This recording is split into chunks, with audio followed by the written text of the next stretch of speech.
मिला टाइम्स में खुशामदीद। नीतीश कुमार की उल्टी गिनती शुरू हो चुकी है। बिहार में लगातार झटका लग रहा है। शुरू में तो उनके दूसरे और तीसरे नंबर के नेताओं ने इस्तीफा देना शुरू कर दिया, लेकिन अब सीनियर नेताओं ने भी इस पार्टी को छोड़ना शुरू कर दिया है। जो लोग शुरू से इस पार्टी से जुड़े हुए हैं, जो फाउंडर मेंबर है, उन्होंने भी दुखी दिल से अपना इस्तीफानामा नीतीश कुमार को पेश कर दिया है। कुछ ऐसे नाम भी आ गए हैं जो साल 2003 से ही इस पार्टी से जुड़े हुए हैं। इसी पार्टी से उन्होंने अपने पॉलिटिकल कैरियर का आगाज किया, लेकिन आज उन्होंने वक्फ अमेंडमेंट बिल पर इसकी जो नीतीश कुमार की हिमायत थी उसकी वजह से इस पार्टी को छोड़ दिया है।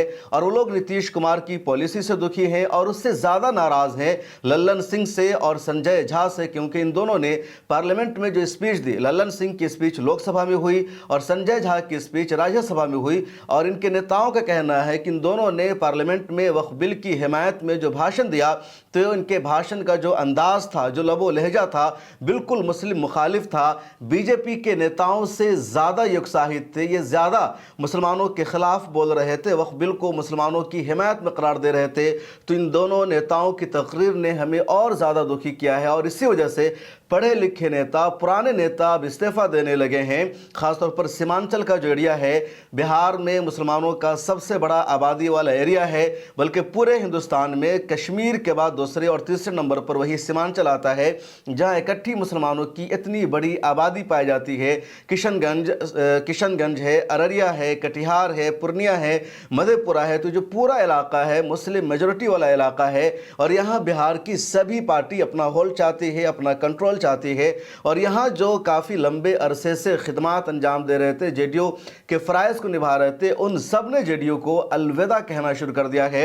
हद तो ये हो गई है कि पार्टी के जो बड़े नेता है, जिन नेताओं ने कल प्रेस कॉन्फ्रेंस किया, उन नेताओं ने भी अब पल्ला झाड़ना शुरू कर दिया है। वो नेता भी अब नीतीश कुमार के साथ खुलकर बोलने को तैयार नहीं है। कल जनता दल यूनाइटेड के दफ्तर में पटना में प्रेस कॉन्फ्रेंस हुई। प्रेस कॉन्फ्रेंस के बारे में मैंने आपको तफसील से बताया। उसमें आपने देखा कि जो पार्टी के सीनियर रहनुमा है, जो बड़े नेता है, जिनका एक मकाम मर्तबा है, जिनकी शनाख्त और पहचान है, उन लोगों ने प्रेस कॉन्फ्रेंस में कुछ भी नहीं कहा। खा डॉक्टर अहमद अशफाक करीम हो, अब्दुल क़य्यूम अंसारी हो, इरशादुल्लाह हो जो सुन्नी वक्फ बोर्ड के भी चेयरमैन हैं, या डॉक्टर खालिद अनवर हो जो एमएलसी है। बल्कि डॉक्टर खालिद अनवर अब यहाँ तक कहने लगे कि मुसलमान नाराज़ है, उनकी नाराज़गी बजा है। उन्होंने ये भी कहा नीतीश कुमार का बचाव करते हुए कि अपोजिशन ने जो नरेटिव सेट किया वो नरेटिव मुसलमानों तक पहुँच गया और हम लोग अपोजिशन के नरेटिव को काउंटर नहीं कर सके। तो एक तरह से वो ये मान रहे हैं कि नीतीश कुमार से गलती हुई है, नीतीश कुमार के खिलाफ जो मुसलमानों का गम व गुस्सा है वो बजा है। आगे इस पर तफसील से बात करेंगे, लेकिन इससे पहले हम बताते हैं उन दो नेताओं के बारे में जिन्होंने जनता दल यूनाइटेड को अलविदा कह दिया और एक बड़ा झटका है। इसमें एक अहम नाम है मेहताब आलम का। मेहताब आलम सीमांचल से ताल्लुक़ रखते हैं और सीमांचल के मुख्तलिफ इलाकों में इन्होंने अलग अलग जिम्मेदारियां निभाई है, खा किशनगंज का ज़िला हो, अररिया हो या मधेपुरा हो। और वो छात्र सियासत से 2003 से जुड़े हुए हैं और अभी तक इस पार्टी में बने हुए थे। 2003 में ही जनता दल यूनाइटेड की तश्कील अमल में आई थी, ये पार्टी कायम हुई थी। आप सुनिए मेहताब आलम को, इनके दर्द को। अस्सलाम वालेकुम, आदाब, नमस्कार। मैं मोहम्मद मेहताब आलम, मैं जनता दल यूनाइटेड से छात्र जीवन से 2003 से लेकर के अब तक जुड़ा रहा, पार्टी के विभिन्न पदों पर रहा। 2003 से लेकर 2008 तक मैंने छात्र जदयू का जिला अध्यक्ष किशनगंज में रहा। उसके बाद 2009 से 2013 तक मैंने पार्टी का युवा इकाई का जिला अध्यक्ष किशनगंज में रहा। उसके बाद जनता दल यूनाइटेड के युवा प्रकोष्ठ के प्रदेश महासचिव पद पर भी रहा। 2020 के चुनाव में, विधानसभा चुनाव में अमौर विधानसभा का प्रभारी भी रहा। और हमारे माननीय नेता जो मुख्यमंत्री बिहार के हैं, उन पर पूरी तरह से आस्था था, पूरी तरह से विश्वास था।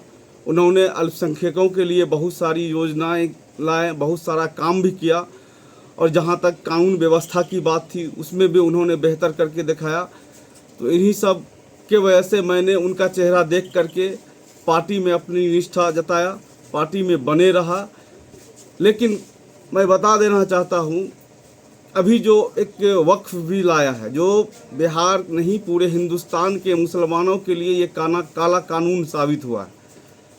धीरे धीरे नरेंद्र मोदी की सरकार ने मुसलमानों को टारगेट करके मुसलमानों के मस्जिद, दरगाह, कब्रिस्तानों पर जिस तरह से हस्तक्षेप करने का काम किया है, और उसके सहयोगी के तौर पर हमारे माननीय मुख्यमंत्री नीतीश कुमार ने जिस तरह से बिल का समर्थन किया और लोकसभा में समर्थन देकर के, राज्यसभा में समर्थन देकर के इस काले बिल को, काले कानून को पारित करवाया है, जिससे मुस्लिम समाज पूरी तरह से दुखी है, पूरी तरह से चिंतित है। माननीय मुख्यमंत्री नीतीश कुमार से ऐसी उम्मीद इन 23 साल से मैं जदयू में हूँ, 23 साल में कभी ऐसा नहीं हुआ कि उन पर से विश्वास खोया था।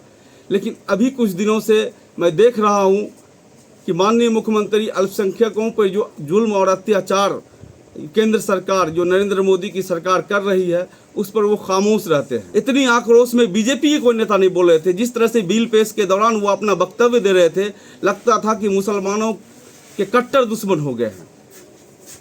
तो माननीय मुख्यमंत्री जी, हम लोगों ने आप पर विश्वास जताया था। आपको देख करके छात्र जीवन से एक ही पार्टी में शुरू किया था, और मैं आज आप अपने पद से और आपकी पार्टी से मैं त्यागपत्र दे रहा हूं। तो आपने सुना मेहताब आलम को, इनके दर्द को, और इनके जो वीडियो है नीतीश कुमार को खुद सुनना चाहिए कि जो आपके शुरू दिन से साथ रहे हैं, जो आपके पुराने कार्यकर्ता हैं, पुराने लीडर हैं, उन्होंने भी आपको अलविदा कहना शुरू कर दिया। आपकी पॉलिसी से अब वो खुश नहीं है। और इस फहरिस्त में एक और अहम नाम है डॉक्टर तबरेज़ हसन का। डॉक्टर तबरेज़ हसन जेएनयू की सियासत करते रहे हैं। जेएनयू स्टूडेंट्स यूनियन में वो ज्वाइंट सेक्रेटरी रहे हैं।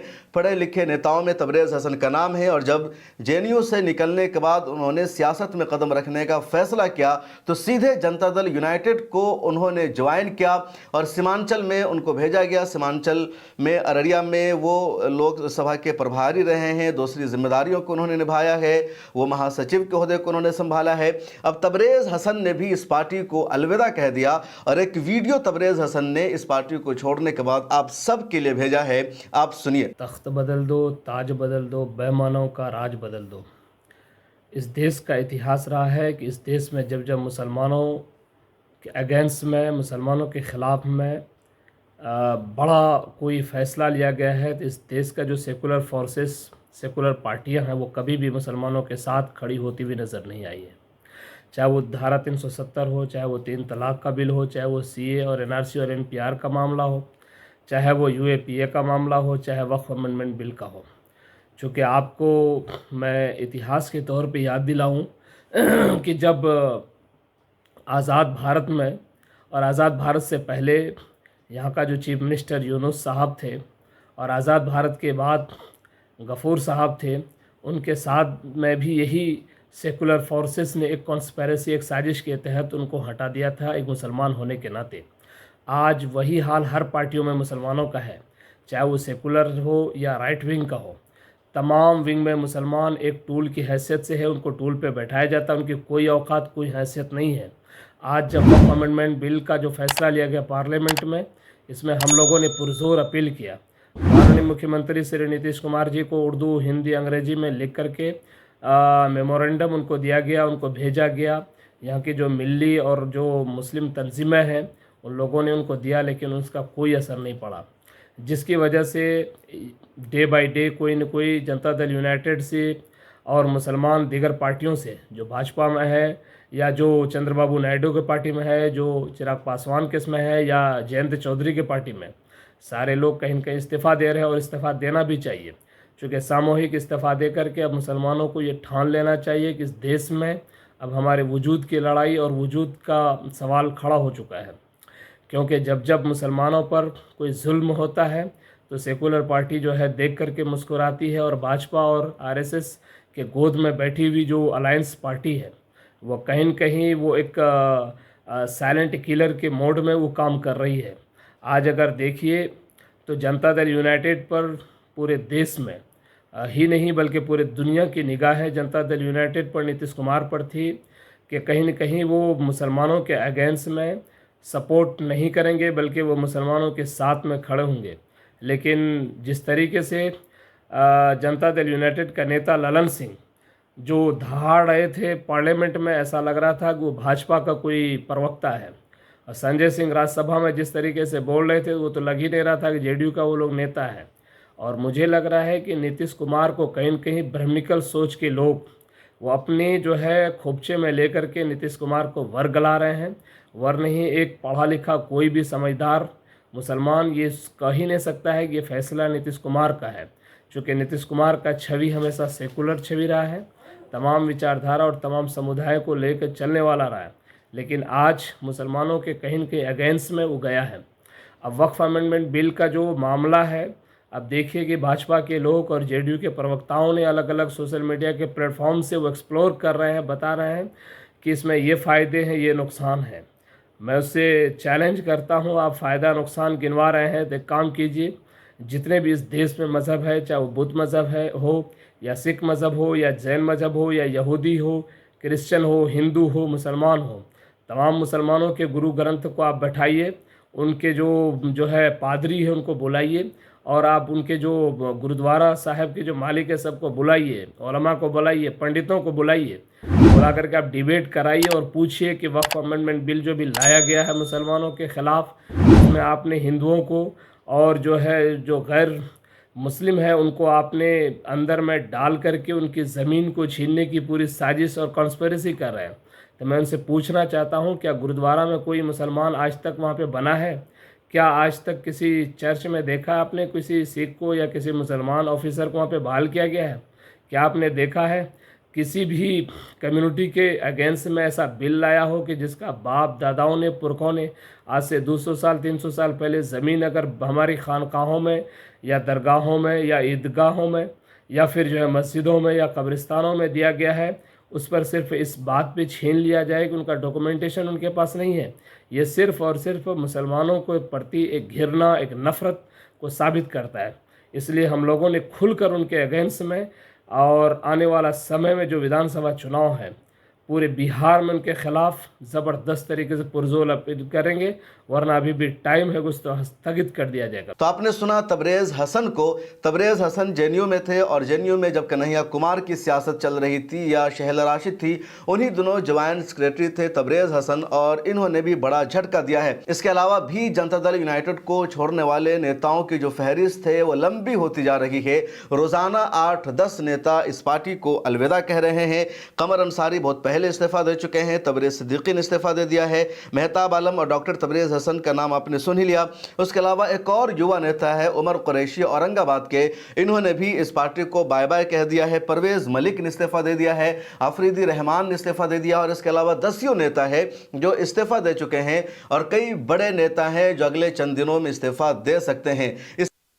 सबसे मकबूल और बड़े रहनुमा माने जाते मुसलमानों में वह है मौलाना गुलाम रसूल बलियावी। मौलाना गुलाम रसूल बलियावी ने अभी तक इस्तीफ़ा तो नहीं दिया है, लेकिन उनकी तरफ से लगातार धमकी दी जा रही है, उनकी तरफ से लगातार इशारे मिल रहे हैं कि वो इस पार्टी को अलविदा कह सकते हैं, नीतीश कुमार का साथ छोड़ सकते हैं।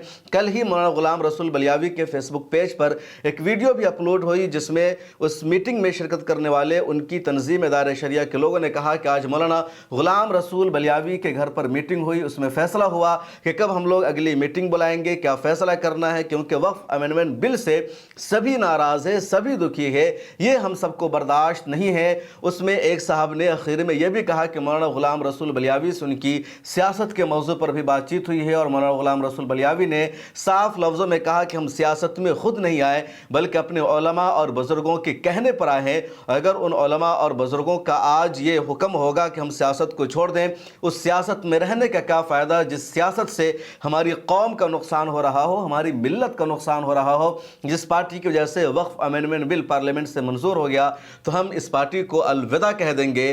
तो ये बैन सतूर में सीधे सीधे धमकी है इस पार्टी को अलविदा कहने की। कई नेता पहले से नाराज़ हैं, और अगर मौलाना गुलाम रसूल बलियावी इस्तीफ़ा दे देते हैं तो एक और बड़ा झटका होगा। आप सुनिए क्या कहा मौलाना गुलाम रसूल बलियावी से बात करने वाले इदारे शरिया के एक जिम्मेदार ने। बलियावी साहब से कुछ तबादला ख्याल किया गया। तबादले ख्याल करने के बाद ये बात सामने आई कि इदारे शरिया कभी भी मुस्लिम मसाइल से मुंह नहीं मोड़ा है। मुस्लिम पर्सनल लॉ का केस हो या कोई भी मामला हो, इदारे शरिया ने पेश रहकर सारे काम को किया है। और इस सिलसिले में 10 अप्रैल को एक नशिस्त मुख्तलिफ सूबों के उलमा, सज्जादगान, खानकाहों के सज्जादगान, दरगाहों के मुतवल्लियान, मदारिस के इंतज़ामिया, उलमा, दानिश्वर, वकला की मौजूदगी में एक नशिस्त रखी गई है।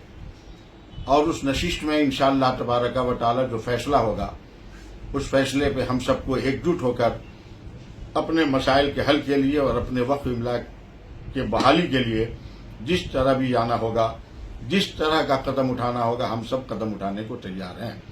एक बात की और मैं वजाहत कर देना चाहता हूँ कि मैंने सियासत के मौजू पर अल्लामा गुलाम रसूल बलियावी साहब से 2 जुमले कहे तो उन्होंने फरमाया हंसते हुए कि मैं सियासत में खुद नहीं आया, हमारे उलमा मशाइख ने मुझे पेश किया है।